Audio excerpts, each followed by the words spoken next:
Hi, this is Larry. I'm sitting in for Yada, who's traveling somewhere between the world and Waco, Texas tonight, and I'm on with Kirk and JB. How are you guys doing? Doing great. Doing good? Yeah, with broken arm and shoulder and legs, you're doing good, man. That's better than most. It's amazing.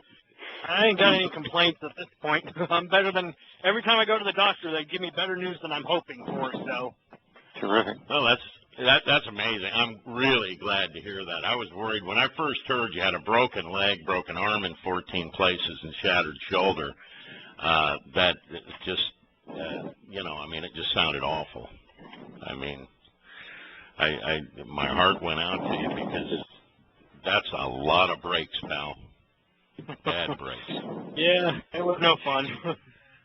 No doubt about it. I feel fine now. It's just a matter of letting the bone bend. And then rebuilding all the muscle I've lost. Yeah, we're thrilled you're better.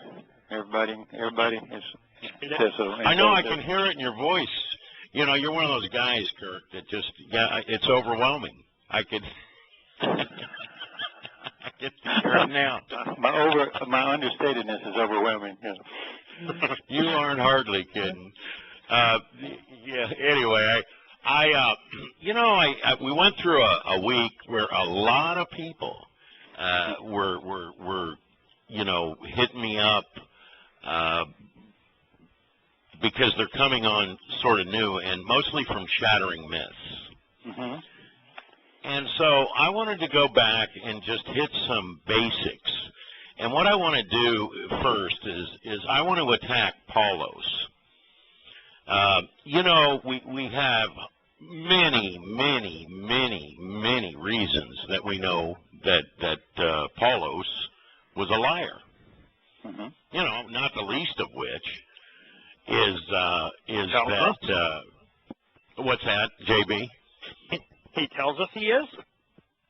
Yeah, he tells us he's demon possessed. I'm going to get to that in just a second, but not the least of which is that Yahusha warned his disciples about the guy that was going to come to them. He forewarned them. He said he's so slick he could even fool you. So let's say Shimon was fooled. Well, what difference would it make? He said, he could even fool you. Now, he didn't fool Shimon, but he couldn't have. And when I say Shimon, that's a name that means he listens. And it was a word that was a name that was actually, of course, in the sun goddess book named after Biblia or Biblos. They changed it to Petrus. That was in the Vulgate. And, of course, Petro is in Jordan, and it looks kind of a reddish sand, kind of a carved fortress into a cave, and it's where they stored a lot of idols. So they take Shimon and they turn him into this hill of idols, basically, by calling him Peter, which is, that's a problem right away, but just so we're aware of that, his real name was Shimon. And I want to start, we put all this information out. We show where Paul's in direct opposition to the Torah. In P46, the oldest we have Paul calling the Torah pornos, which is, pornography, right? Pornos, porn. We have him saying he wishes that all the people under the Torah were castrated. Whoa, that's lovely. That sure supports the Torah, doesn't it? What a lovely guy. Yeah, just he's right there with the rest of us on the Torah. But I want to, no matter what you put out there, they want to throw up 2 Shimon 3:15. And I'm going to start with this because it's such a beautiful rendition of what was really written. And I'll start right there at the passage, 2 Shimon, called Peter by most people, 3:15. And he says, also this regarding our upright one, Yahweh, steadfast, enduring and constraint, considering forming opinions regarding the process of salvation, insomuch as it pertains to this, our esteemed countrymen. Then there's a comma there, and it says, Paulos, through the clever use of philosophy, having been produced by him in writing to you.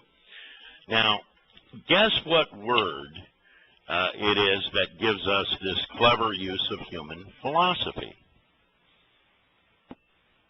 Sophia. Remember, we're talking in the Greek here. It's Sophia, where we get sophist from. And what was a sophist?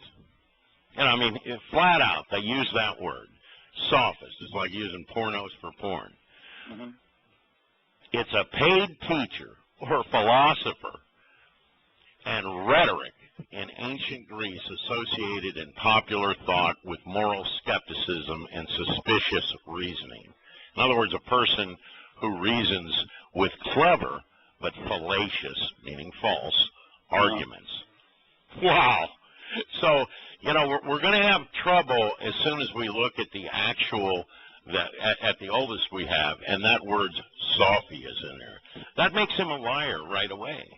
Makes him a sophist. And you notice that particular passage talked about money involved. Mm-hmm. And of course we know. But you can't do it for money. That's right.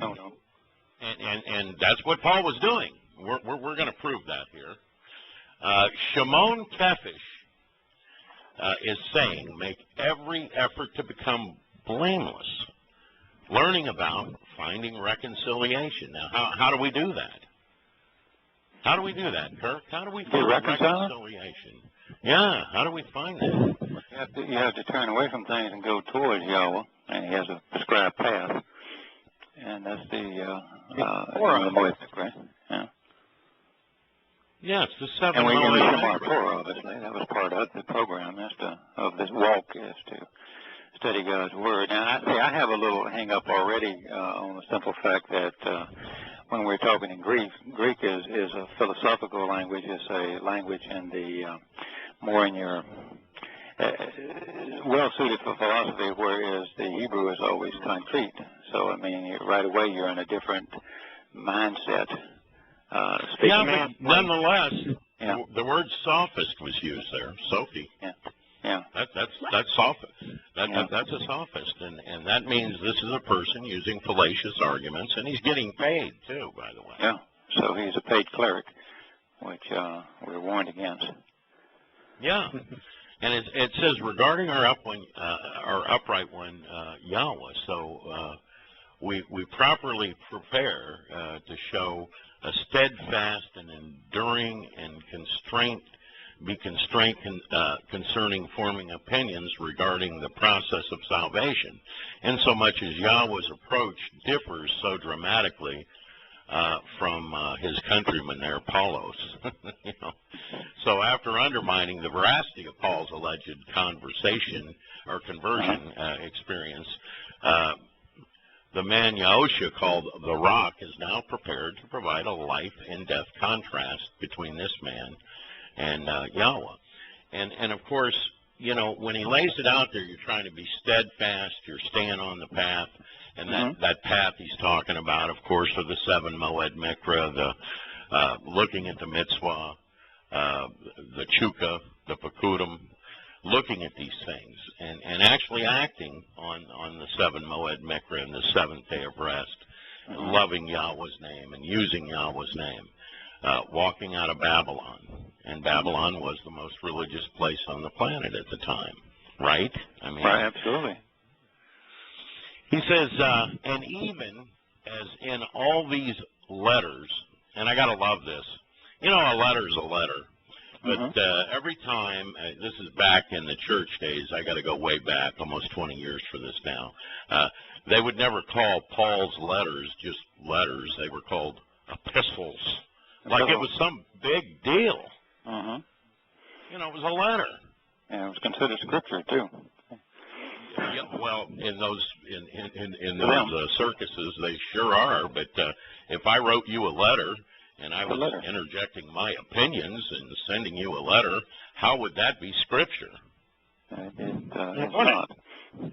Yeah, it couldn't be. It's just my opinions. But he says, I've wrote lots of letters in my life.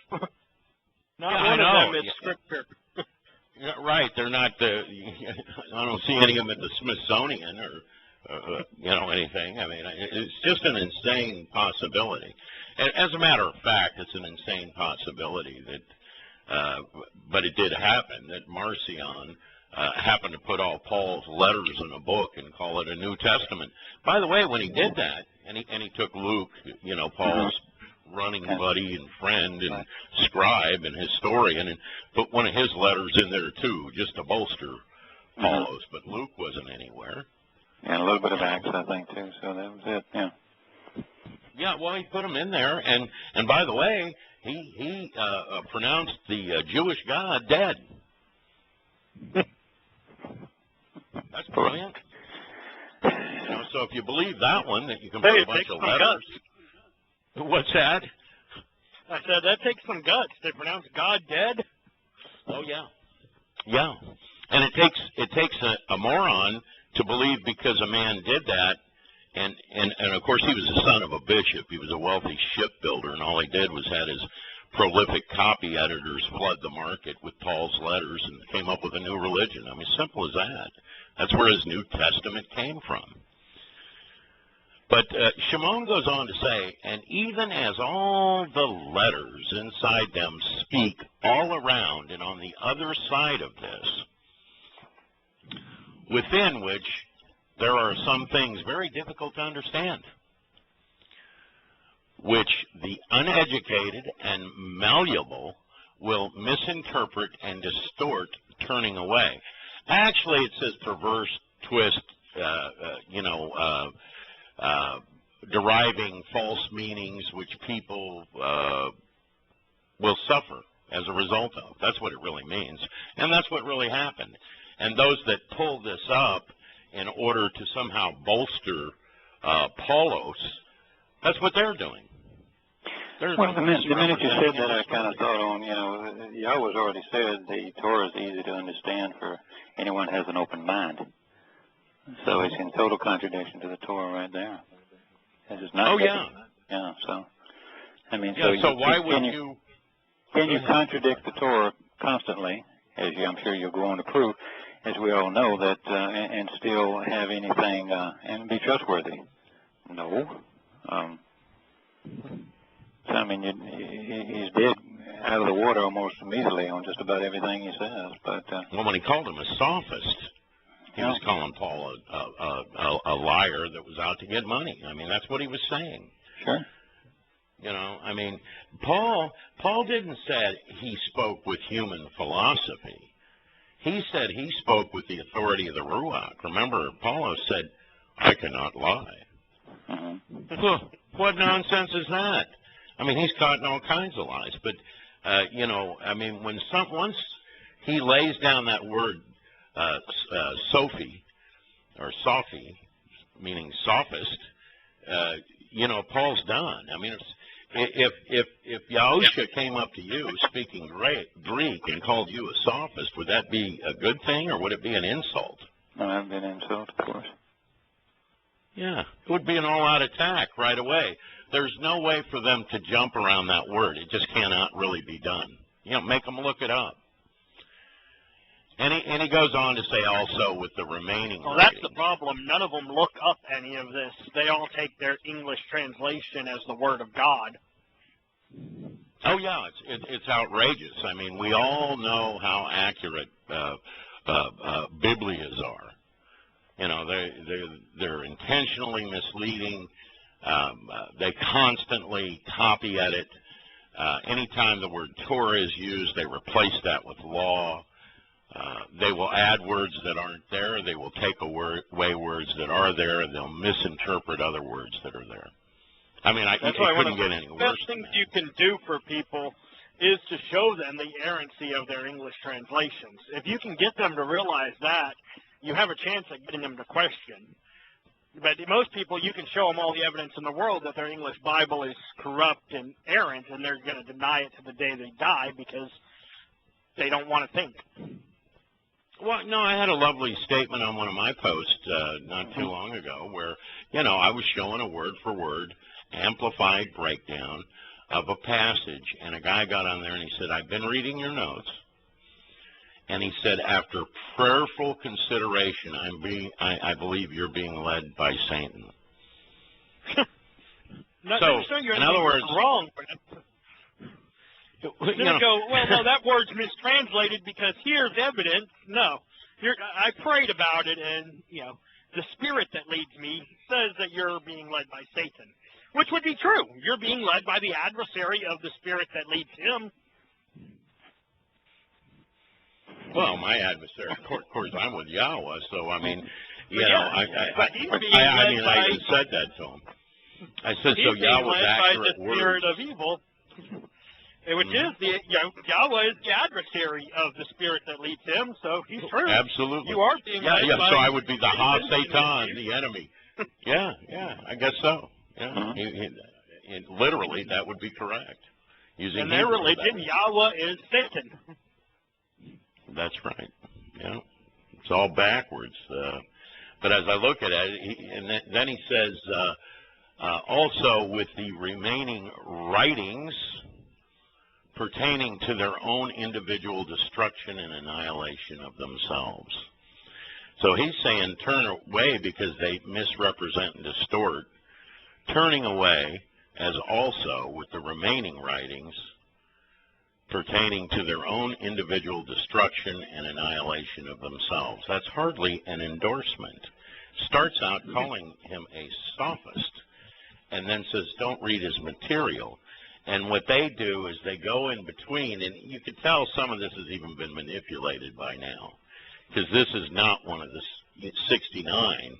I think this is P72, if I'm not mistaken, where he's saying into the malleable. They try to go, the malleable will misrepresent and distort, in other words, what Paul was saying. But that's not what he was saying here. They'll misrepresent and distort and start a religion is what he's saying, and that's basically what they did, right? Exactly what they did, yeah. And there's no such thing as religion in Yahweh's terms. He doesn't even have a word. No, he never established a religion. I mean, that's one of the problems you have with the Messianics is they've got one foot in a grave and the other on the banana peel. Mm-hmm. They're trying to, take a little bit of both religions and come up with this other religion when the object is to walk away from religion, and that's what Yahweh had Abram do. Walk out of Babylon, walk out of there. Let's get into what is real. That's very, very, very important. To me, the bottom line is, no one ever endorses Paul. And to twist a letter from Shimon Kepish and say that he did, even if we couldn't find the older papyri that had it, correct, even though I didn't never want to say because it's in Greek, but I mean, if we didn't have anything in beyond Greek, like in the Hebrew, if he wrote it, it was in Hebrew. The whole thing is a joke. I mean, no one endorses him. How can you endorse? How could a disciple endorse Paul, who misquotes or never quotes, I should say, anything that Yahushua said? They threw him out in Acts. They threw him out of there. I'm sorry? Take it a step further. So let's say Peter did endorse Paul. Does that Wouldn't make matter. Paul right? I don't do anything for me. He's still wrong. He's still then both of them throw him out Peter's letter scripture? Yeah. No. Peter's letter is Peter's letter. Has Peter been wrong before? Throughout the eyewitness account, do we see Peter making mistakes? So even if he endorsed Paul, it doesn't matter. That's a man. That is not Well, God. it certainly doesn't matter because Yahushua even said he could fool any of you. He was talking to Peter and the disciples. I mean, but clearly, in defense of Peter, in defense of Shimon, what I want to say is, he didn't fool him. He didn't fool him. I think it's important to recognize that for, the sake of Peter. But the fact is, if Peter did was misled by Paul, it still doesn't matter. It's it's misdirection on the part of. Well, they've got to get around that word sophist to me. Calling him a sophist. Whoa! Are you kidding me? And I mean, just to buttress that point, and I'm going to do that now because this would come from a sophist. Over in Corinthians 11:7 and then 11:8. Here are Paulos's grand words, the sophist. I committed a sin in humbling myself because I preached the gospel of God to you without charge. First of all, it's Torah. It's not gospel. We know gospel is God's spell, and grace is gratia. So that the gospel of grace is God's spell of gratia. And I robbed other churches, taking wages to serve you. Okay, now these are from Paulos over here in Corinthians. Now, what does Yahweh say? Over in Yahowah 55:3 says this: without money or cost, he says, listen carefully to me, incline your ear, come to me, listen that you may live, and I will be able to establish an everlasting covenant relationship with you. So we know the covenant's everlasting. That's vis-a-vis the Torah. And 2, it's free, and there's no cost.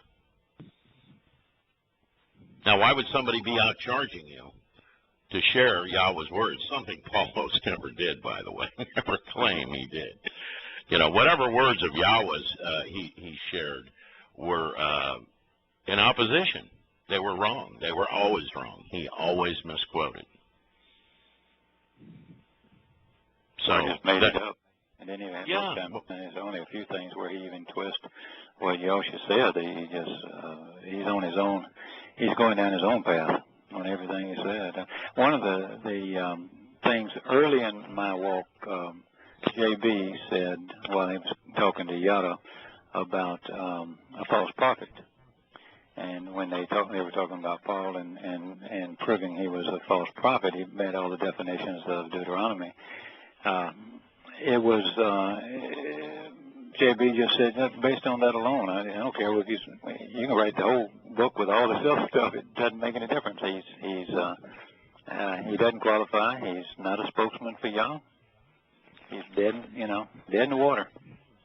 Yeah, that's all you need. Yeah. Yeah, do you want to explain those, JB? Explain those in Davarim.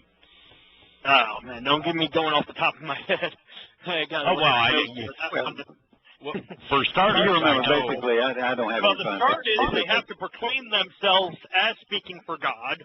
A person has to be a Nabi, which isn't, we translate it as prophet, but it's actually anyone who claims to speak on behalf of God, whether they offer prophecy or not, which is why Paul, who never offers a single bit of prophecy, would still qualify as a Nabi because, he claimed to speak on behalf of God.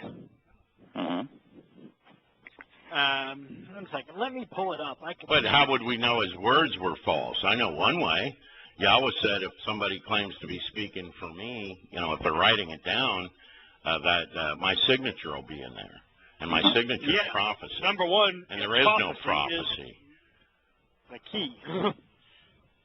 Right. Is the person a Nabi, someone who claims to speak on behalf of God?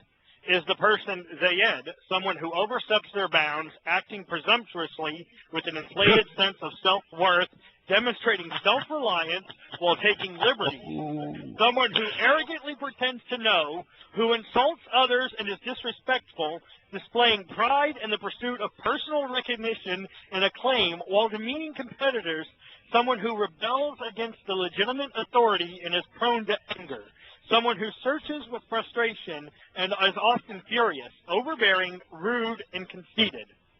That's a lot conveyed with one word. I know, but have you ever seen a example of Paul better than that? No. I mean, that's a perfect description. And we're about to get into that, by the way. We're about to get into that exact thing. Dabar Bayan Shayam, openly and publicly preach to others, Paul did that, is the person Lo Slaha, inconsistent with what God has instructed and directed.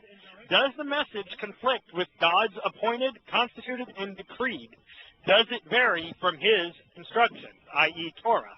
There's a big test, too. Not only prophecy, if they're contradicting what God has already revealed, there's no way they can speak for God. Well, let's try this one. Let's try this one. Charis and gratia be to you, and peace from God our Father and our upright one, Masiah Yahusha. Okay, so. That goes against the fifth part of the Deuteronomy test. Does the person, Dabar Bashem Ahir Elohim, speak in the name of gods other than Yahweh? What name did you just say in there? That would be the charities, the charis and the gratia. Yeah. Three little gods, three little girls. Yeah. I mean, that's kind of a problem. The sixth part is accurately portraying the past and the future, which, again, Paul never did. No. So by all points of the test, Paul was true. utter failure. Yeah. Yeah. Now, you said something earlier here just a minute ago where he speaks presumptuously and he's kind of puffed up and exalted himself. And here's what here's where Paulos, meaning he who is lowly and little, comes out and he literally says that he's demon possessed, and that this is the thing that throws me. Satan is helping him to get out Yahweh's words. Now, have you ever known Satan in anywhere? Did Halal ben Shakar actually work to get Yahweh's words out anywhere? That you guys, I see cover-ups, I see religion started, I see words that are missing. I see all kinds of things in religious activity that are clearly born of the enemy to us. But I don't see anywhere where Halal ben Shakar is out there trying to advance and promote Yahweh's words and get them to us in an uncorrupted fashion. Have you guys ever found that anywhere? Well, about the only two that really opposite of his job title. Yeah. There you go.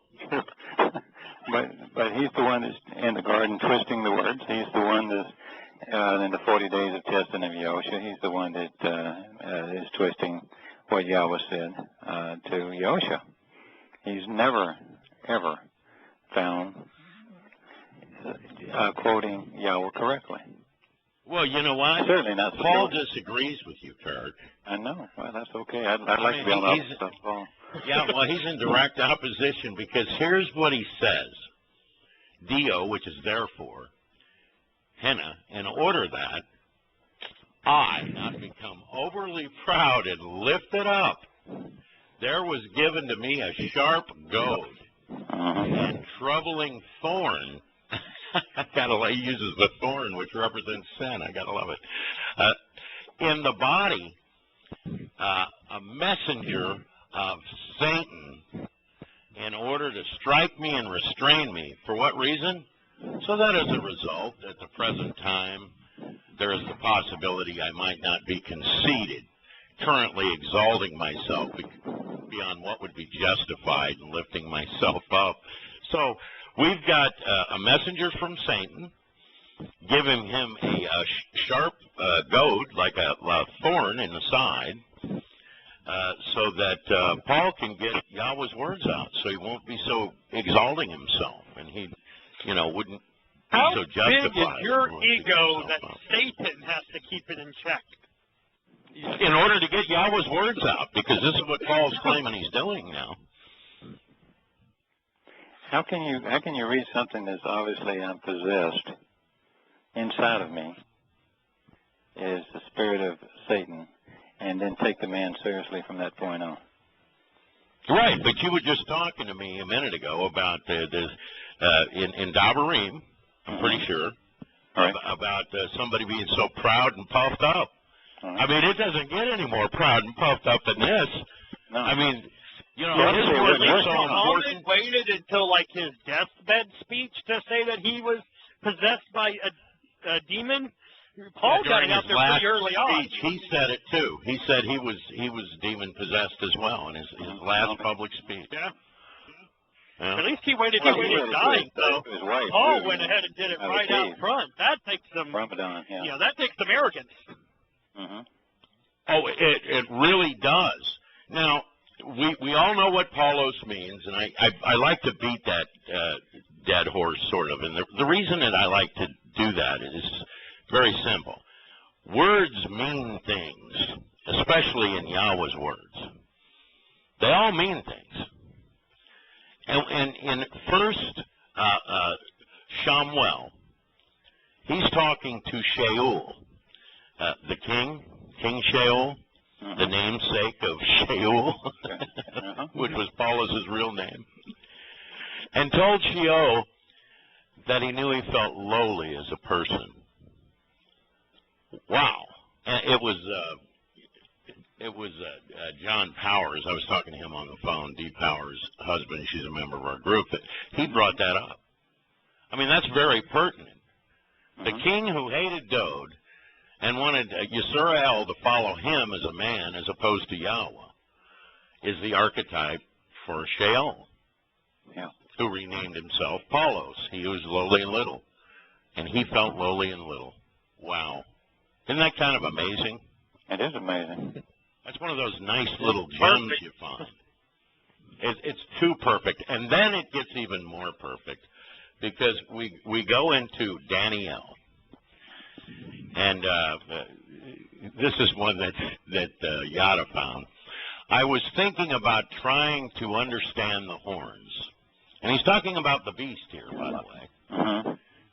And then behold, another and final horn / individual leader, a smaller one of lower status, came up between and among them, and 3 among the initial group of horns were dehorned from before. Then behold, eyes like the eyes of a human in this unique horn. This is the one that was lowly and little, with a mouth speaking powerfully and abundantly as an esteemed authority. Yada writes here, I caught myself laughing out loud. Sheol, the founder of the Christian religion and the author of over half the faith's New Testament, of course put in a book by Marcion, a son of a bishop who declared the Jewish God dead, chose the Roman name Paulos, which means lowly and little. Now, isn't that just what happened over here in 1 Samuel? Yeah, so Sheol there was lowly and little, and Sheol here is lowly and little, and Paulos changed his name to lowly and little. What are the odds of that being an accident, you guys? Oh, it's no accidents in this stuff. Slim to none. And the lowly little, he's obviously the archetype for that, for the Torah one that comes again, so. Yeah, and Paul obviously serves as the archetype for what the religious initiates call the Antichrist. Yet Yahweh kind of never wrote that term anywhere. That should be pointed out. He wrote anomos, well, he wrote in Hebrew, but what he wrote is man opposed to the Torah. Anomos is what's in there. And Daniel calls him the beast. So you can call him the beast, you can call him the man in opposition to the Torah, but Antichrist was never written on anything. No. Other than a Hollywood movie and in the book named after the sun goddess Biblius, where they do the same thing everywhere. And this is all designed to be very misleading. Matter of fact, he'll be very pro-Christ. And this tells us he's going to be what? A Pauline Christian, right? Or an amalgamation of. Certainly with a big influence of that, Right. And and of course in Shabbat he tells us that this guy named Sheol is going to confuse many different people from many different races and places all over the world. And that's why in Yirmiyah Yah, he says, O Yahweh, the Gentiles shall come to you from the ends of the earth and say, Now, these are the Gentiles coming to Yahweh now. Surely our fathers have inherited lies that are worthless and all unprofitable things. While will a man make a mighty one for himself? The answer is, yeah, sure they will. The Lord Jesus Christ, which are not the mighty one. Therefore, behold, I will this once cause them to know my hand, my might, and they shall know my name is Yahweh. O Gentiles, you shall come, they shall come to you, O Yahweh, the Gentiles shall come to you from the ends of the earth and say, surely our fathers inherited lies, worthlessness, and unprofitable things. Now, why would they say that if what Paul said was true? No, they couldn't say that if what Paul said was true. No, they would have billions of people that fill these churches, or even say, well, you know, I might not go to church, but I do believe this and that. And, you know, it's always what Paul says. It's always a matter of faith rather than relying on what's real. And this is all very real. Through faith in the gospel of grace. All I have to do is believe, and I am good to go. I don't have to go to church. I ain't got to do anything. I can be the most horrible person in the world. Not only that, but based on that, who is it you're putting your faith in? Grace. Yeah, Ratia, the foreign goddesses. Wow. Isn't that in direct opposition again? Yeah, well, number one, he says, don't bring any of those gods with me, around me. You can't be in my presence with them. And secondly, he says, don't even let them come out of your mouth, other than the fact that we're describing something, you know, but I mean, certainly not in a reverent attitude or respectful attitude towards them. Right. Take the names to condemn them. Mm-hmm. Yeah. So, I mean, we're in horrible opposition again, aren't we? Mm-hmm. To Paul, yes. Total opposition. Now, remember, it was a thorn, that sharp goad and that thorn? Mm-hmm. I want to take this from Bamidbar, the wilderness, called Numbers in the corrupted version. It's 20, verse 1. The entire community of the children of Yisrael came to the desert of Sin, T-S-I-N, in the first and foremost month, and the people in Kadesh, which is basically a word that means set apart from light, taken from Kadar, means they're in darkness and all that. And Miriam died. There she was buried. You know, that's the same thorn, that sin. You know, there are lessons in sin, you know. Sin is a thorn, like the one Paul said was in his side. When he admitted to being demon-possessed and controlled by Satan in his second letter to the Corinthians, it is the stinger Yahusha referred to when he spoke about Satan deliberating venom. It's also the goad, or prod, used to control dumb animals. And apparently that means that he really was a dumb animal. Mm-hmm. That's a problem, because Paul cited the most famous line from Dionysus during his conversion experience on the road to Damascus, saying it was difficult to kick against the goad. That's a line taken out of the Greek god Dionysus' mouth, and that's the one he put in Yahusha's mouth in this conversion experience that he invented on the road to Damascus. Isn't that amazing? All those tie-ins? Yeah. Well, it comes to mind a couple of things, if I can. When you think of just Paulos' name, lowly and little, think of all the names of all the disciples, of all the different people that Yah has chosen to share His word. And you've got the gift of something, Matanya. You've got the powers with, or the strength with, or one who listens to. You know, lowly and little as a name. And then I've always said, that alone should make anybody stop. That should put up some red flags to you, if nothing else. And then you that most famous quote, that Yahusha says that, I came in my name and you rejected me. I came in my Father's name, rather, and you rejected me. Yahusha, Yahweh saves, and a man who comes in his name, not his given name, the name he chose, Paulus, and you accept him, and he's the most quoted man in human history. It's astounding.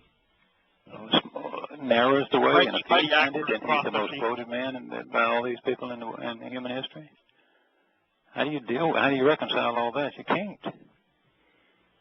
I mean, an argument, you can't. And only debate through delusion. You lose, before you walk through the door. Well, know what you do? You want to know what you do, JB? Here's what you do. You throw up 2 Peter 3:16, and you go to the middle of it, saying, well, people that are confused aren't going to see it properly. That's how they're trying to interpret that. So once you're called a sophist, you're finished. You're finished. After that, and then to end the passage saying, don't read his books. They lead to separation and destruction and to what is azab. Help me here. If you painted a picture,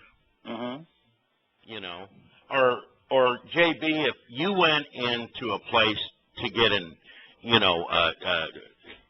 to get a job, as their IT man, and you said, well, yeah, call Larry over there at Sharper Edge. He can tell you all about me. And I said, this guy's a total bum.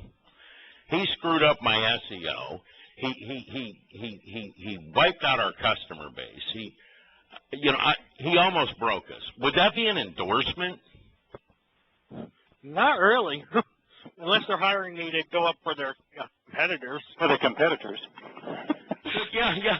Could Shimon have said anything worse if somebody said, I understand that Kirk's quite the artist. His techniques are really advanced, and I'm trying to purchase some of his art because I believe it's going to go up in value. And he told me that you were an expert. And I said, are you kidding me? Nobody knows this guy. What gallery is he in? Stay away from him. Would that be an endorsement, Kirk? No, sir. Well, that's what they're doing. Don't read his material. It leads to destruction. How far does it have to go? Yeah. It would be like saying, you say, he has no talent, and they just exclude the word no. That's what they do. They just exclude the parts that, they don't quote the parts that are negative. They take those out and make it, put a positive spin on it. Wow. Anyway, I wanted to get that out there. There's when you literally, and this is according to Dabarim now, this is Torah. When you take the words of pagan gods or goddesses, these foreign gods, foreign Elohim, you take these people and you these names and you put them in the mouth of Yahweh and Yahusha, because he does both. He does both. He's claiming he's speaking for God, and, over there on the road to Damascus, he's putting the most famous line from Dionysus in the mouth of Yahusha. Now, what are the odds that Yahweh would go along with that? Anybody? 0. None. That ain't going to happen. There's no possible way. I had another debate. You know how they'll take Aleph, Dalet, Nun, and they'll make really what's Eden, or the upright pillar, into Adonai, which is my Lord. Mm-hmm. Right? Right. Very, very, very strange that they do that. Especially every time Yahweh uses the name, uses the title Lord, or we see it in the Torah, it's talking about a man. Mm-hmm. It's never talking about Yahweh. They're calling the man my Lord. They work for him, that kind of thing. All 335 times it appears in the Tanakh. and the word Lord is used, it's describing men. And in 2/3 of these cases, we find add-on translated Lord, and then remaining 1/3, it's rendered as Master. But Lord and Master, of the this fearsome religious deity beating you down is not what Yahweh is. No. He makes it very clear. I like Malachi a lot, because he rips right into those who did it. He says, look, you're not lifting up my presence in the Torah. Now, that rips right into the idea of the Babylonian Trinity myth, doesn't it? I mean, Yahweh's calling it his presence. Right. There is no Trinity. We were talking about that today on the morning show, or at least Yahweh was talking about, we started off with Ruach Kodesh is set apart, and then we're using examples of set apart. Most set apart is if a piece of gold or a little small flake of gold is still gold, but it's set apart is not as powerful as it's not the big stack of gold. We use the water example again, with a bucket of water that can be turned into steam and powered, or it can be turned into ice and made into an object you can see, but it's still not the ocean. I mean, so there is no Trinity. You can't get Trinity out of the Torah. Well, you can't get it out of Kodesh either, because here's the problem, my friend. It's got to be set apart from somewhere.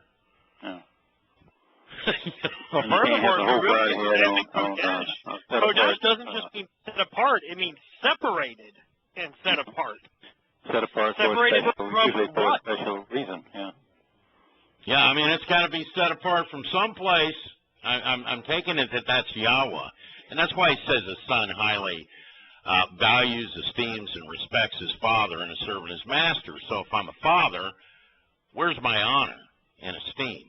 And if I'm a lord, where is my respect, says Yahweh of the spiritual regiment, to you, O clerics who despise my name. He's attacking them because they'll call him Lord, and I've had this happen in debates where they're calling him Lord, and then you turn around and you say, wait a minute, you show him all the stuff with Lord where he won't even be called Lord because he wants to be greeted as an individual, which was one of my favorite passages when I first walked towards the truth, and it's because it made me realize Yahweh's not a religious deity. I was so thankful for that.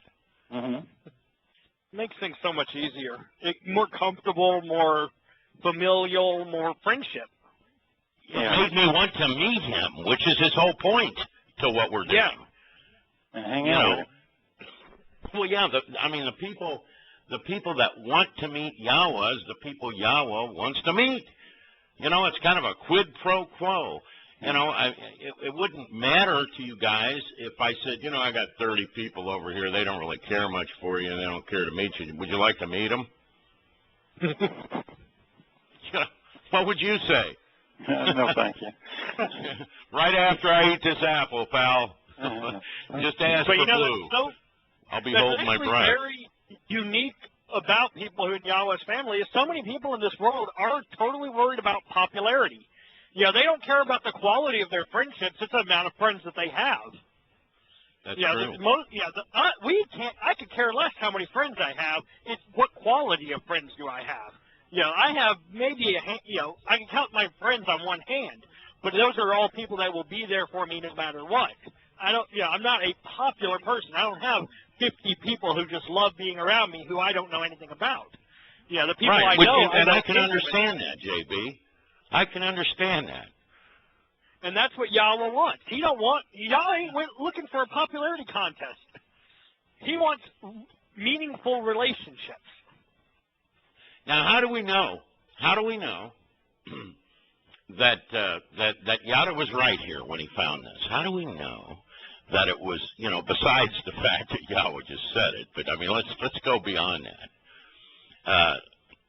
How do we know that Adon was really Eden, the upright pillar? Well, I'm going to tell you how we know. He's talking about the suffering servant here.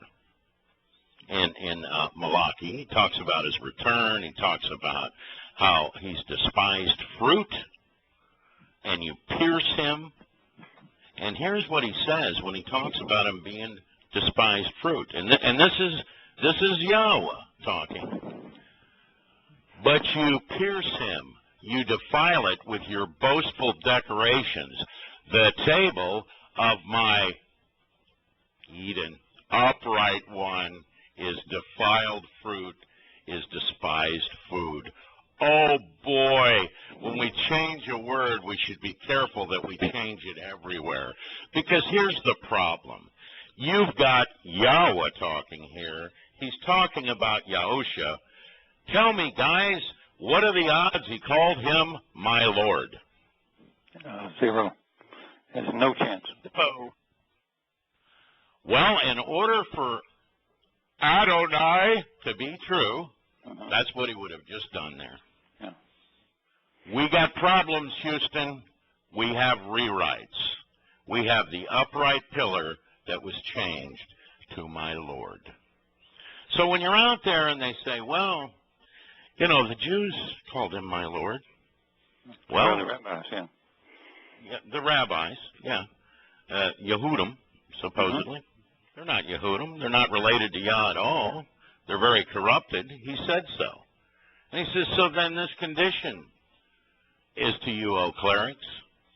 If you don't listen, and if you don't place it on your heart to give great honor, respect, and dignity to my name, says Yahweh of the spiritual regiment, I will send out in among you all a curse. I will curse with your kneeling down.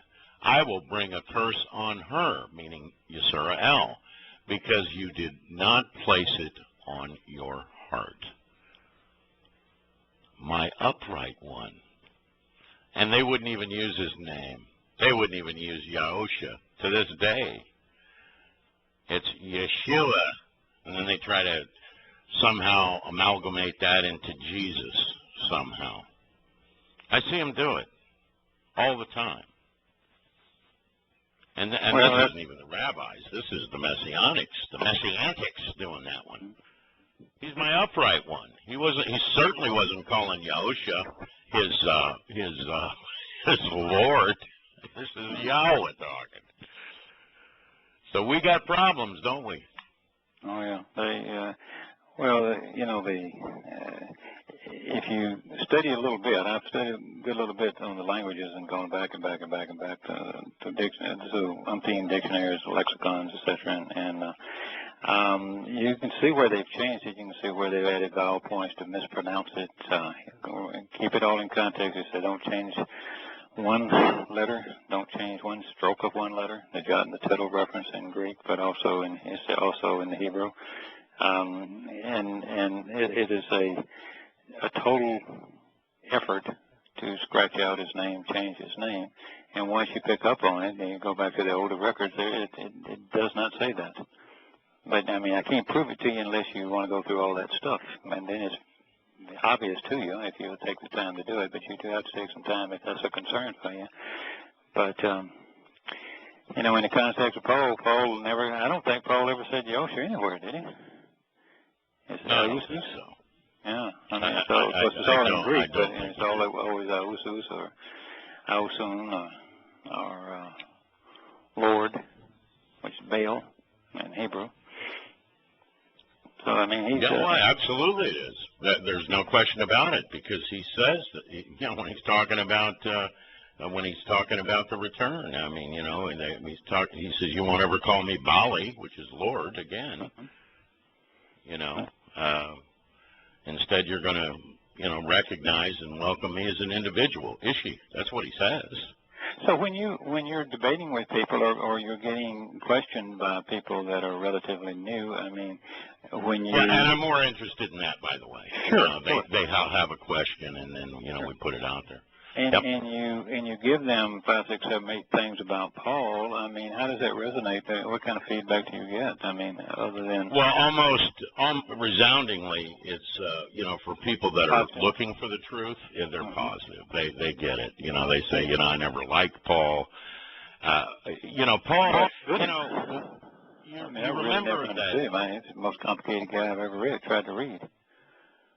Yeah, I mean, you can't really read his stuff in any reasonable way. I mean, any reasonable way, you can't. It can't really be done. But when you look at who, well, the problem with people is, I had a guy actually last night tell me it wouldn't matter how you got money if you used it correctly. In other words, you could go out and lie in the name of Yahweh, no less. This was his position. Excuse me. And I had some air go down the wrong way there. Anyway, you could go out and lie in the name of Yahweh, and it wouldn't matter if you made a lot of money because you could do a lot of good things with that money. Well, that's Machiavellian, though, there, right? Oh, yeah. Means just about the means, though, and that's bizarre. The attitude that you have with something according to Yah and the way that you approach it, he's not interested in you doing great things. He's done every great thing that's ever going to be done. We don't do anything. I mean, we in regards to, if we're looking for something, let's go out and do something great. That's their argument when they're on trial. But look at all the great things we've done, Yahweh. Now, they call him Lord then, too. Look at all the great, but Lord, look at all the wonderful things we've done. Look at our love for the church and the institutions we've built and people we've cared for. And what did Yahweh say? He says, get away from me. I don't know you. Yeah, I don't. And he describes Christians, by the way. Only Christians do prophesy and heal the sick and all that stuff. I mean, these are Christians talking. Mm-hmm. Yeah, there's no other religion in the world that does this. Well, most of the Muslims will be gone at that point when he's talking too. So yeah, well, I mean, and here we're talking religious people because they're healing in his name and they're building buildings in his name and they're prophesying in his name and they're healing the sick in his name. All the good work. Only religious people do this. So what religion could that be? It has to be the Christian religion. Yeah. How do new people deal with, because I was stunned by this one when it happened, when they first started translating Shabbat. When you recognize that not only does he call him the plague of death, but he's the only person that Yah calls out by name of all the evil people in the earth. For all his time, he calls out Paul specifically. Well, no, he calls out Esau. There's two. Okay, I beg your pardon. We said I hated him since he was a child, but I mean, he goes at great lengths to talk about Paul and Shabbat. It's just amazing to me. This is the founder, the most quoted man in all of the world, the founder of the largest religion ever in the history of mankind. Wow. Well, not just that. He says that he's going to be a proud and arrogant, puffed up individual. I think we just covered that. I mean, Satan had to send people to emissaries in order for Paul to get the word out, just to keep him in check. He was so great, and then he says he's going to be at the sacrifice. He says he'll be at the Moed, the fulfillment of the Moed. And it turns out that Shaul was in rabbi school at that time. And he says he's going to mislead Gentiles from all over the planet. And didn't Paul claim to be the, purveyor of Yahweh's message to the Gentiles, the apostle to the Gentiles? Everybody else stay away, they're mine. Yes. Yeah, but who was it? Why didn't Yahusha pick Paul to write Revelation? To the 7 letters, to the 7 ecclesia, to the, Why doesn't Yahweh return to build a kingdom of Paul instead of David? Yeah, we got that problem too, and Dode was, he was Torah observant. I mean, if we're just playing debater, who wants to defend Paul? Are you kidding? Not me. I'd have to keep going back to a rewrite in 2 Peter 3:16, and then I could only use a very small part of it, like 2 or 3 words. And then twist that. Yeah. Yeah, I mean, over and over, you're going to have to go back here to second. First of all, that's all covered. It's a catch-all. It's the catch-all. Oh, you mean the one where he was called a sophist? And he proves it because he's bitching about not getting paid. So he had to steal the money, by the way. That's what he fed. Well, they made merchandise of men, didn't they, from the start? Oh, yeah. You know, when I start thinking about people's faith and belief, and I understand, you know, reality. So, you know, somebody could come up to me, or I could come up to you, JB, and I could say, you know, I believe there's a man in the moon, and he's a very wise man, and he sends me messages. Now, how would you put the kibosh on that? Well, we probably want to take it to see a doctor. There you go. Prove it. Prove it. You know, I mean, it'd be a simple matter. I mean, Yahweh puts these incredible prophecies in his words. You know, that's the way I put it to one Christian I was arguing with. I was like, okay, me and you can both agree that, you know, let's take a handful of people that claim to speak for God. Paul, Joseph Smith, and Muhammad. Now, we would both agree that Muhammad and Joseph Smith did not speak for God. We disagree on whether or not Paul spoke for God. So the burden of proof, in my opinion, should always lie on the person claiming to speak for God. So you're claiming that Paul spoke for God. Prove it. And they're never able to give any kind of proof other than it's in the Bible. That is their sole basis of proof. They're in a book named after two sun goddesses, by the way. You know, Holy was a sun goddess. Yeah. She was the consort to Krishna, the Eastern sun god. Their most important sun festival was Holy.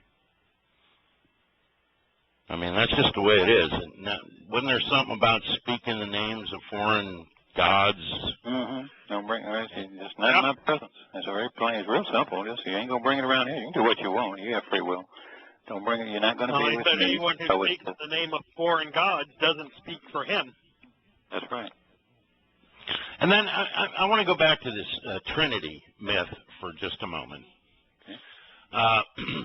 You know, I'm going to read you, and I seldom do this, I'm going to read a passage out of that book named after the sun goddesses. And this is the King James Version.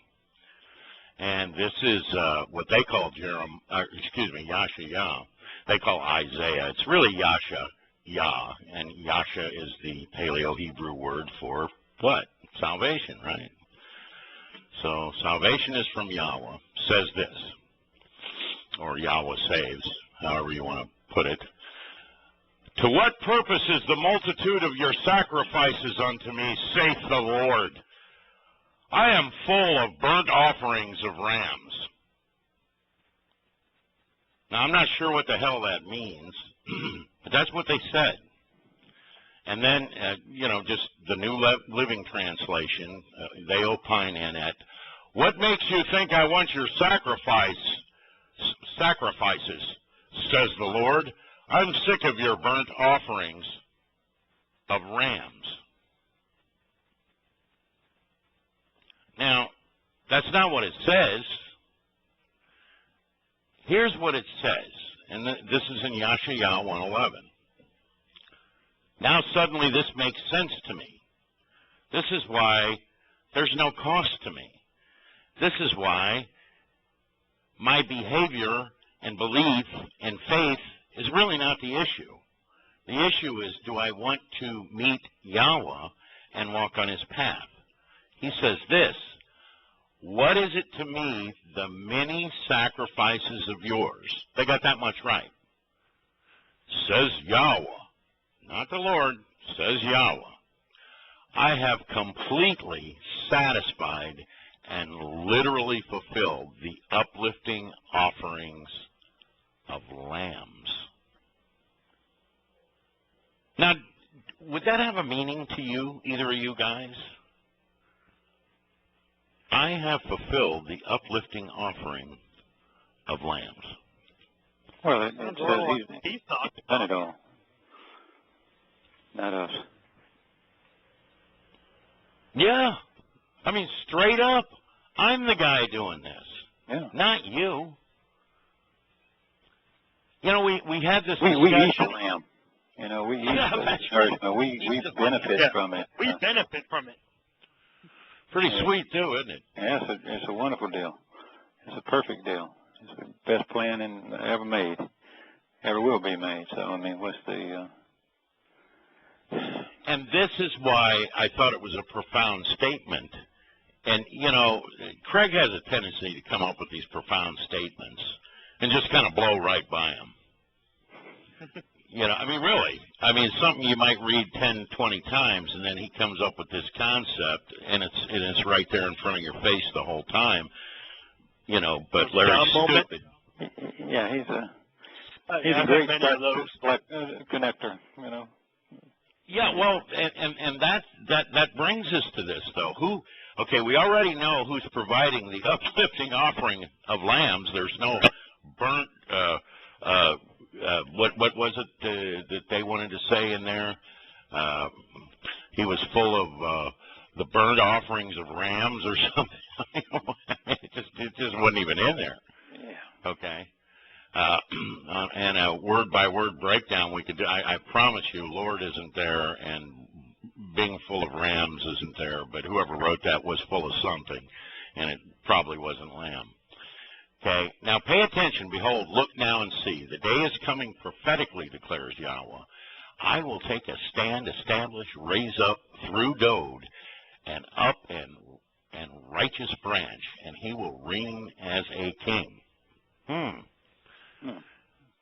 And he will prudently prosper by teaching that which is proper, and he shall act and actively engage in the means which will be used to achieve justice and resolve disputes. Isn't that the 7 Moed Mikra? Absolutely. It's Passover. It's Matzah. It's Purim. It's all of them. It's all 7 of them. Mm-hmm. You know, but yeah, agreed. It's those 3 specifically. It isn't that what Yahusha did? It's the path. We'll put it that way. It's absolutely the path you're to walk on. Yeah. We're just supposed to walk on it. We observe it. Learn from it. I mean, yeah, that which is required according to the standard in the land. And his day, Yehudah, will be saved, and Yisrael will live and dwell in confidence, expressing their trust and reliance. And, of course, this is, after the fact. And thus, his name, which he shall be called, Yahweh, is our righteousness and our vindication. He pointed out that vindication, Sadak, is translated, really, righteous. And righteous, of course, we can see the word right in there, right? Mm-hmm. Correct? Right. Yeah. Yeah. So what he pointed out is being right about responding correctly to Yahweh's invitations and responding correctly to his mitzvah and his chukah and the mitzvah. These are what's important. It isn't my personality traits. In other words, if somebody views me as not being nice, and one thing I've learned about the Holy Spirit is that as long as you comb your hair a certain way and maybe you're a good dancer and you smile a lot, and you're very kind while you lie to people and you accept other lies without much of a fuss, you're okay. But what I've found about the truth is that you're not okay when you're not on the path, and your personality traits and your lovely deeds really don't have much of anything to do with it at all. Would that be fair to say, you guys? Oh, yeah. Yeah. If you're spreading the gospel, you're in deep trouble. I don't care how nice a guy you are. You're on the wrong side. And Dode was who? I mean, he was the most loved, much loved. I mean, let me go back real quick to righteous. Sadak is the word, of course, but we translate it in English righteous, and you get that from please do. You get that from Latin, which is rec, and rec is straight, and it's backbone. It's used when you talk about a backbone. It's when you use an upright pole. All very synonymous with things we're discussing when we talk about Yahusha.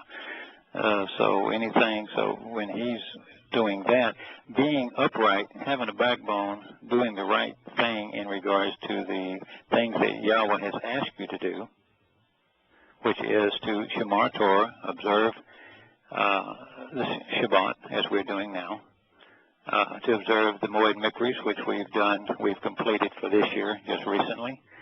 That's what he's asked you to do. He didn't ask you to be perfect. He will, because you do those things and turn to him and you walked away to begin with, away from involvement in the the country's situations and their government and their wars, then you are right in his eyes. And if you keep it in mind that way, instead of thinking, oh, perfection, as we all did as Christians, thinking, oh God, I'm this and I'm that, and then you understand what he loved about Dode. Dode was always clear on what was important to Yahweh and never missed a beat when it came to what Yahweh wanted. He was a bit of a rogue, yeah. If you're running, he had 7 or 8 wives. He had several. Yeah, you might, he'd be looking at your girlfriend. You might want to hit him. But in God's eyes, he said, these are the things that are important to me because you are there to be a witness to them, to the rest of the world. And Dode certainly qualified as that. I mean, he's the one that wrote 119 Psalm plus all those others. Well, here's what Dode said in the 119th, 113. He said this. And this is a sayef. I'm sure you know that word, JB. Those with divided loyalties, people that are hypocritical and half-hearted, apathetic, sayef. This is what Dode says. Saying, I hate and I oppose them. The Torah I love and have developed a close relationship with. I never thought it was possible to do that, originally with the Torah. I see what Dode's talking about. The deeper you get, the more you understand the relationship and the relational nature of everything. That's all tied together perfectly and seamless. But that's what he says. So anybody that would say, as an example, that he would hope everybody under the Torah, when they were getting circumcised, would end up being castrated instead, would that be pro-Torah? Well, that's just plain disgusting. Yeah, that goes beyond being just Torah-less. It's just, that's so disgusting and mean. I mean, he was one hateful prick, wasn't he? Yeah, he was, huh? No pun. Yeah. I didn't think about that until you just said that. Yeah, I just threw it out there, for general consumption. But, Paul, he's a sophist. He's a guy out there espousing human wisdom. When you really look at Paul, first of all, a Christian will tell you all they got to do is say, oh, it's all by grace, I believe, end of story. But you really get into them, and no, there's really good deeds involved, isn't there? Well, stop 1 second. Oh, yeah. They all have their own. Did Yahweh ever ask you to believe? Follow. No, he asked you to understand. Understand and to know. To come to know. know. Yeah, belief is a magician's trick. Yeah. Yeah, sure. He ain't trying to trick you. He said, study it till you absolutely is certainty. You can trust certainty. I don't want your beliefs. I don't want your faith. We talk a lot about light and time, and I will admit, when I realized that I was into something real and I better start putting a lot of my time and my life into it, it was because of the work on general relativity that had been done and put in front of my face on a silver platter, I might add. I wish somebody had done this for me 40 years ago or something. But, when I saw, did you say the same for you, JB?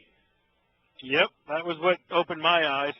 When you realize the timeline of creation perfectly lines up with relatively with the timeline of history, at that point it's undeniable. I was like, okay, now I got to figure out what else is there to this. Yeah, that 15 days is 15 billion years roughly is 6 days and 6 nights, 6 24-hour periods of time. Yeah, that's pretty incredible. But we're looking from the perspective of the Creator. So when he said 6 days because of the way time stretches, we talk about that. And I want to put this out here too, because from the perspective of the Creator, it's still day 6, isn't it? Because day 7, we know he's going to rest, right, with his family. That happens for Sukkah at the end of 6,000 years from the the last time. Yubel. Yeah, Of in this the last era. Yubel. Of this era. 2033 is when that will be. You know, so it's day 6 still from Yahweh's perspective. And so many times when people will say Shabbat Shalom or Shabbat Shalom, Shabbat Shalom to each other, and Shalom means a lot of things other than just peace, is, you know, the perfect place to be. It's all these wonderful things. Right. And we're talking about the 7th day when we rest with Yahweh. That's when everything's going to be perfect, right? Yes. So the Shabbat is really a foreshadowing of Yahweh's day 7, when he's going to rest with the family. Yeah, It's we a get to foreshadowing of Sukkah. Yeah, we basically Sukkah every week. I mean, that's what the Sabbath is, right? Yeah, but we do that because it's a foreshadowing of the real 7, Right, isn't absolutely. it? You know, and that's what that's about. But I want to point to, and that's why I brought up time. But there's something else, you know, about this, and this is one of these things where time stretches in a certain way, you know, as things are denser and hotter, you know, we go back towards the creation, time basically stands still, Right. which is how 15 billion years becomes 6 days from his perspective. But there's also a way time rolls out. You know, and the way time rolls out is like an atomic half-life, is the way I like to put it. They have an actual equation, but, you know, just for the sake of simplicity, if we've got 15 billion years and we go halfway point, that's when this atomic half-life would start breaking down. So day 1, 7.5 billion years of that 15 billion, and then day 2 is like 3. You got to half that again. You know, you go to 3.25, and day 3 you go to, you know, like 1.65, and so on and so on and so on. So time would actually be viewed from us in that 6-day period of time is that 6 different epochs of time. Right? All right. Okay. And I'll tell you, when they go back into the fossil record, first of all, what they find in that epoch of time, which would be in day 3, which would be about 3 billion years ago, or 3.5 billion years ago, right in that area, you know, would all be encompassed by day 3. He said, you know, that's when he made the trees and the grass and everything green. Wow, that's the fossils they found actually confirm that. That's when trees and, you know, plant life first started in that epoch of time. Now, in this 4th epoch of time, he doesn't create anything. That's when he says that the greater light will become visible, and that's how it would have worked, because you know, if you have all this volcanic activity and the earth full of carbon, and you've made these plants, the plants would just soak that up and proliferate. But what it would do is it would make the atmosphere translucent, and now you would see. And you know, they even had a show on that, a science show. Probably about 3 weeks ago, I was watching when they actually did the fossil stuff. These scientists, regardless, I mean, obviously they're not going to refer to the Torah telling us this, but they went to these periods and they showed how plants go, and then they start to produce oxygen, and then that clears the air, and on and on and on. It was remarkable. It was very amazing, right. You know, to have it. That would have happened in that 4th epoch of time, exactly. Wouldn't it? Exactly. Yeah, and then in the 5th epoch of time, you know, that's when he starts talking about, you know, insects and birds and this and that and all these things. in that fifth epoch of time. And, boy, what do we get? We get the Cambrian explosion, don't we? Absolutely, yeah, the animals. And that would be going back 900 million years to 450 million years if we look at it in a fifth epoch of time. And 5 is not necessarily a good thing because that's also when all those serpents and everything were made. You know? Dangerous. You know, which is very representative of the clergy, isn't it? You know, your crocodiles, the snake. It crawls into the guts. Yeah, your Komodo dragon. You know, this filthy, stinking lizard. You know, that goes and bites something and gives it so much bacteria. You know, right down the road, you know, 24 hours later it dies and it becomes a meal for them. One of the worst animals on earth, in my opinion. Yeah, it's a pretty deadly thing. It's amazing. I've seen them. And they're filthy. Yeah. You know, I mean, what they do with all that bacteria and filth, you know, that's pretty representative of that 1,000 year period of time after Yahowah and Adam left the garden, and that's when all the great religions, Abrahamic religions, were born. You know, you had Akiba, you had Apollos, and you had Muhammad, all right in that little area there. Isn't that lovely? Yeah, you're absolutely right. Yeah, and it's just a perfect representation of them. And then day 6, of course, he made man. You know, and day 6, you know, we'd be going back, you know, like, I don't know, 300 million to now. That, I mean, or 400 million to now. If you get the Science of God by Gerald Schroeder, in addition to the chapters that describe it, he has a great chart that just breaks down the 6 days of creation, what science says happened during these epochs, and what, you know, Scripture says happened during these days, and just shows how they line up perfectly. Parallel. It's one of those books. Yeah, I don't recommend Gerald Schroeder for a lot of things, but Hidden Face of God and Science of God I would recommend as a great open your eyes to the brilliance of Scripture books, particularly. Yeah, and now here you were pretty agnostic, KB. Oh yeah. Where borderline okay, atheist. Okay. And I was raised by atheists, so I didn't really have a bone to pick anywhere, other than I understood that things don't pop out of nothing. That's called magic. I don't get that. I was never quite an atheist. I could never get myself to that point, but I was more in the what you would call deist. You know, I thought there was a God, but that God had little to nothing to do with us, and we couldn't possibly know him. But Yahweh says that okay.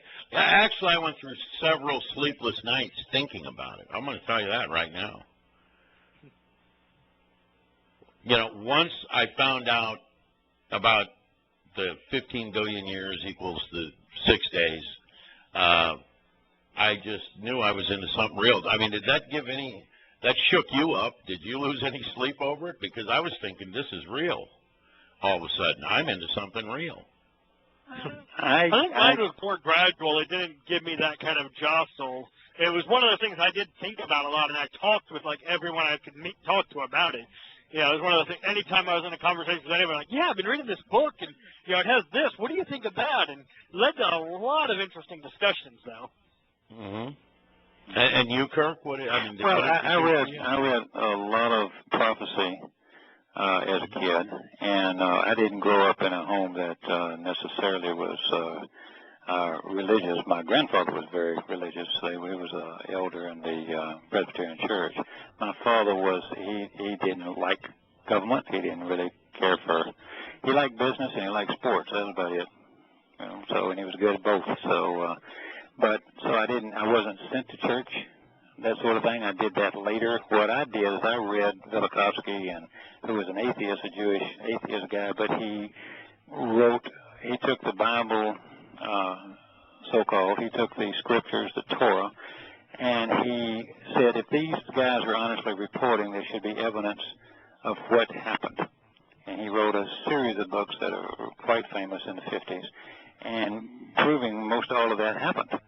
And long before anybody considered it scientifically. He didn't write it scientifically. He wrote it, here's the archaeological record, and this is what we know. And then he speculated this is the way it has to be, logically. So I knew there was a God, but I was kind of like J.B. How do you relate to him? There are umpteen thousand religions. I mean, there's, you know what I mean. There's hundreds of different variations on Christianity. So I said, just let me know what you want. I'm all in. I know you're there. Let me know, but I don't know what to do. And that's what finally I said. I went down to Christianity and rabbinical Judaism. And I said, they don't know there's a Messiah. I know that something happened at Passover. Christians at least acknowledge that. So I went down that road with the best scholar I could find, and I learned a lot. Unfortunately, everything is pro-line. You know, so finally, what this did for me when I picked up when my wife got hold to I'm not questioning Paul, but yada yada, and I started reading. I said, "Oh God, there's all the gaps. Now I get it." Yeah, now it's a straight line. It's seamless. Yeah, and it's perfect. And you throw Paul in, and it's a crooked heel, isn't it? And for your new people that you talk with, I mean, the secret for me, and I can only speak for me, was read it, and then later, after you've read it and start to understand, then get some lexicons and prove it to yourself that he's translating it correctly, because he is. I mean, he ain't perfect. But my gosh, it's not even, the errors are so small, you know, and he corrects them as he goes. It's not many people that do that, you know. No, and they can be a little. I was wrong on this. Let me show you what was right, and then he shoots out another 50 pages. Yeah, well, most of the time what I've seen where Yada was wrong was mostly it was just in correcting, you know, renewed covenant to covenant that still that's needs sort to of be thing. renewed. You know, because he came out of Christianity too, you know, so he had a lot of baggage as well. But boy, it's well, that's basically why I wound up where I am, and it's been the most satisfying trip in my life. Yeah, me too. Me too. Yeah, but you know. Yeah. Go ahead. I'm sorry. No, I was just saying it's just a shame I don't have the abilities and words to convey this to other people. But a lot of that we've discussed multiple times. It's more about your own personal attitude. You have to want it. The want to. I mean, you can tell them the how to, but you got to have the want to. They got to have. Yeah, I want to hit one other thing about this Trinity issue. Oh, okay. If we go to the Mizmor, the song 22:1, you know, we have Yahusha saying, "My El," singular. Elohim is mighty ones, which really refers to Yahweh in different manifestations, is what it is. My El, why have you forsaken me? And then in the very next passage, in the Mizmor 22:1-2, he said, "Far away from Yahusha, my salvation, are the words of my groaning, O my Elohim. I call out in the daytime, but you do not answer, and by night, but I have no rest." This is when he is in Sheol, and this is why we know this. First of all, he went my El. How is Sheol defined? Separation from Yahweh. Yeah, so Yahweh's spirit cannot be in Sheol. Therefore, he can't be Allah, because Allah spends all his time. Allah spends his whole life there. Yeah, just enjoying all that torture.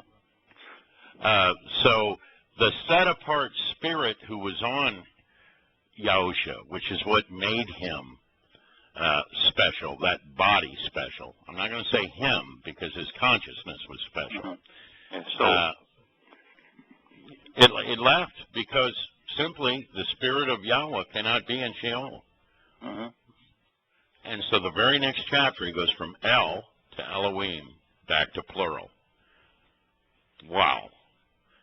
Now, why do we know what it was he was doing? Well, we can go to Yahowah, Yeah, 53:11. Yeah. And he says, when as a concession he shall render his soul as a guilt offering. And out of the toil his soul will see the light and find satisfaction. And through knowing, in a relational sense, Yada, the one who vindicates, my servant will be vindicated, and he will bear their guilt and punishment. So what did we just witness? Ma'el to my Elohim. The set-apart spirit left the body of Yahusha so that body could die. Did Yahusha die? No. His consciousness was fulfilling matzah by perfecting us, by taking that punishment in Sheol for us. And by understanding that in a relational sense, Yada, the one who vindicates, my servant, many will be vindicated, and he will bear their guilt and punishment. Wow, that kind of does away with a lot of the nonsense right there. Mm-hmm.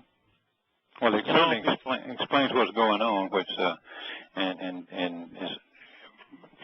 that's not the Trinity scenario. Can I throw in the original Trinity where it came from a little bit, just for background? Yeah, please do. Well, as you know, there was a guy named Nimrod in Babylon. Now, remember the Tower of Babel, that story. And Nimrod was the king. And when he died, he was married to a woman called Semiramis, or Samaranus, depending on how you want to pronounce it. And 24 months later, she mysteriously got pregnant. And she claimed, she was a queen at that point, and she claimed that she was impregnated by that Nimrod had died and returned. He was a sun god on earth, and he died and returned to the sun and became the sun god. And he had impregnated her with a sunbeam, and then that was obviously in the Easter. And then in December 25th, she delivers a child, and he was Tammuz, and he became the son of the sun. And then she was obviously a virgin because so she became the mother of God, and she was a virginal for some reason. But that's the original myth, and that's carried on from that to Dionysus, to Osiris, and on and on and on throughout all the things. Now, is there any chance that it would have anything to do with Yahweh, on what we know rather about Yahweh? There's not a chance in it. Nothing. I mean, but it's nice to know that that's where it came from, and it's like so many times you'll cover so many of the historical things about all these pagan things, and this is where this comes from, and you'll say, well, now this is Helios, and this is so-and-so, and if you look them all up, you say, my God, we've been scammed, because that's the Christian belief. That the story you just read prior to that has nothing to do with this. No, Yahweh's very straightforward. He wants us to want to meet him. Therefore, we set apart days where we can meet with him, like we're doing tonight. Yeah. You know, we shamar the Torah. We're observing it, and by observing it, we're actually doing family covenant business, aren't we? I mean, we really are. Sure. I've had many people ask, why is it on Shabbat? You know, you don't do the work of the messenger. Well, you can't. Well, the messenger, the work was what he did. We just studied what he did. Yeah, he did the work. So quit playing the work. This ain't the work. We're just talking about it and trying to understand it better, to appreciate it and to celebrate it. Right. But there's people that, you know, one of the things in Rabbinic Judaism, and this was something that Lee shared with me, is that they make 2 loaves of bread. Okay? Yeah. And they fast in the morning, and they eat the second loaf of bread at high noon. Wow. Right there when the sun's right on top of you. Isn't that wonderful? Really? I didn't know that. No, I didn't either. Isn't that lovely? Sun worship again. And what are you doing? Well, it's just like the same thing they want to do on Kippurim. They're fasting. They're starving themselves. They're if you can contribute something by your starving, is going to help. Yeah. Why aren't you reconciling with a meal or something? I mean, Yeah. why don't you do something? Why don't you Share some of Yahweh's party words. time, you know, Yeah, observe the Torah. See, one of the things I like about Shabbat is that, you know, I don't have to worry about trying to get to sleep early or anything. I can be up all night. I can get in here and get into some words. I can share some words. There's plenty of family that I can communicate with through the internet now. Right. I love it. Yeah, it was. Thank y'all for the internet, or else none of us would know each other. No. It's great having community. It's so funny. I have a tendency to believe that the NWO types, they were going to get all this information and all this, you know, all they've really done is they've furthered Yahweh's cause, whether they wanted to or not. Yeah. I love that. Well, guys, we reached the end of the show, NWO? and I think I've reached the end of the period I should be sitting, so I'm going to have to get going. Plus, I can smell my lasagna in the oven, almost done, so. I know that smell. Can we go off there? Why don't you it's smelling great. Yeah, we've been off for about 10 minutes now. I got to go walk the dog too. So, but well, before you go away, what's the NWO? New World Order. I mean, that's New World Order. Okay. I don't want to carry on this conversation, but you know, the elite. I mean, they're out there. They're the power bro. Yahweh talks about them. You know, matter of fact, Shimon does a lot of talking about them. Satan's ultimate goal, his last hurrah. Yeah, they're on the way, man, and we're witnessing it. You know, you see the Barack Obama say it, you see the UN say it, and then you see the Pope say it. You know, whatever it is, but it's always bad and it's always wrong.